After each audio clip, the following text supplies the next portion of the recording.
So good morning friends. ఇలా ఇచ్చినప్పుడు మనకి స్క్వేర్ రూట్ ప్రాబ్లం ఎలా ఫైండ్ అవుట్ చేయాలనేది చూద్దాం. ఆప్షన్స్ 3, 2, 4, 6 ఇచ్చారు. ఇక్కడ √49 అంటే ఎంత మనకి 7 అనమాట. అవునా?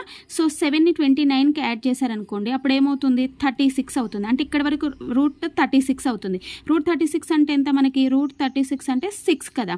ఈ 6ని మనం ఏం చేయాలి? మళ్ళీ 19కి యాడ్ చేశారనుకోండి, అప్పుడు ఏమవుతుంది 25. అంటే ఇక్కడ వరకు మనకి ఎంత అంటే √25. √25 వాల్యూ ఎంత? 5 కదా. సో ఈ 5ని ఏం చేయాలి? 11కి యాడ్ చేయాలి. 11 5 అంటే 16. 16 అంటే ఎంత? √4 అనమాట. అంతే కదా.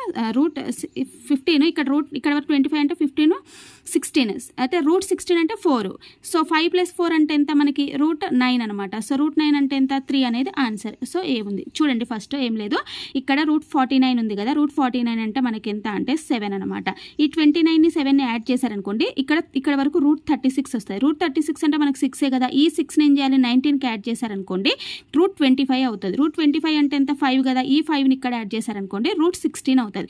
√16 అంటే ఎంత? 4 కదా. ఈ 5ని 4కి యాడ్ చేశారనుకోండి, √9 అవుతుంది. √9 అంటే ఎంత? 3నే కదా. సో అది ఆన్సర్ అనమాట. ఓకేనా? So thank you.